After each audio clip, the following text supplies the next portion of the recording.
Hi YouTubers. I was very surprised to see that there are very few videos on YouTube relating to a great scientist and pioneer of electrical research named Andrew Crosse. Nobody really knows about him, and his achievements deserve a lot more attention than they have been getting.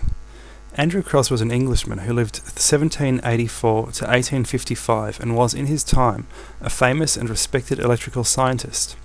He was a recluse who spent his time conducting experiments, managing and walking around his estate at any hour of the day and in all seasons. This man was a 19th century version of Nikola Tesla.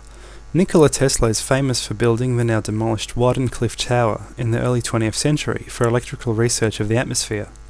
100 years earlier, Andrew Crosse purchased 2 kilometres or 1.25 miles of insulated copper wiring which he stretched all over his estate, hanging it from trees and poles, and made his mansion the hub for this vast electrical receiver.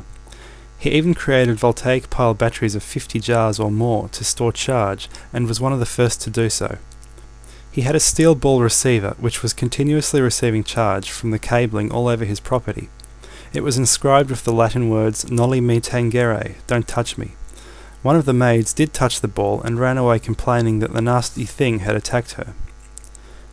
During a thunderstorm, Crosse's laboratory would go haywire, with electricity continuously being collected from his property through the cables leading into his laboratory, where the sparks discharged between 2 steel balls. Once this even occurred without a thunderstorm, and I shall now quote Crosse's own words regarding this occurrence. "About 4 o'clock in the afternoon, while I was still reading, I suddenly heard a very strong explosion between 2 bulbs, and shortly after many more took place, until they became one integrated stream of explosions, which died away and recommenced with the opposite electricity in equal violence. The stream of fire was too vivid to look at for any length of time, and the effect was most splendid and continued without intermission, save that occasioned by the interchange of electricities for upwards of 5 hours, and then ceased totally.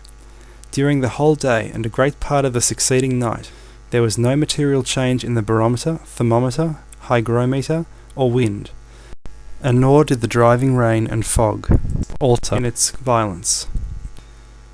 The wind was not high, but blew steadily from the northwest.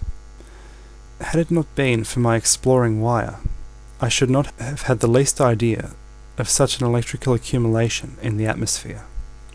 Crosse also had geological theories. He may have been hundreds of years ahead of his time. Unlike today, he considered that geological processes occurred through electrical action. He thought that stalactites adhered to the roof of caves through electrical activity. In this manner, he thought that if electricity was associated with a geological process, minerals could form faster. He tested this in the laboratory with some success. He stressed the need of not employing too strong an electric action in growing crystals, and stated, "You cannot hurry nature. Too rapid an action throws down the substance in an amorphous state. Atoms seem only to assume a crystalline form when they have time to arrange themselves in a state of polarization to the surrounding atoms." Crosse envisaged the preservation of food with electricity. He once stored a fish in a charged solution for months and ordered the chef to prepare it. The chef swore that it was fresh, and the only side effect when they ate it was that it had become tasteless.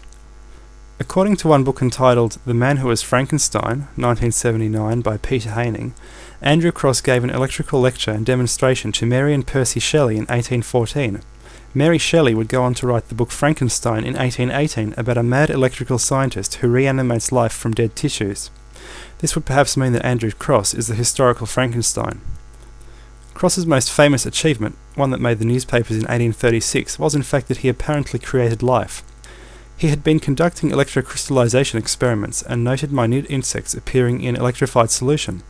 The mystery has not yet been solved, but may simply have been a case of contamination by tiny invisible insect larvae. The discovery caused a great controversy, and angry villagers and a priest at one stage attempted to carry out an exorcism at the Crosse's house, but all save the priest fled as the electric wizard approached, and the priest had to carry out the exorcism on his own. Andrew Crosse, above all, was an empirical scientist. He told his wife it is better to follow nature blindfolded than art with both eyes open.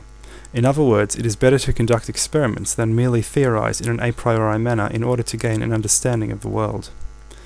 Despite his many experiments and great knowledge, his dying words to his wife were, "The utmost extent of human knowledge is but comparative ignorance." If you want some primary information about Andrew Crosse, I would recommend looking at the Memorials Scientific and Literary of Andrew Crosse, the electrician, written by his widow Cornelia Crosse in 1857. I hope you enjoyed this video.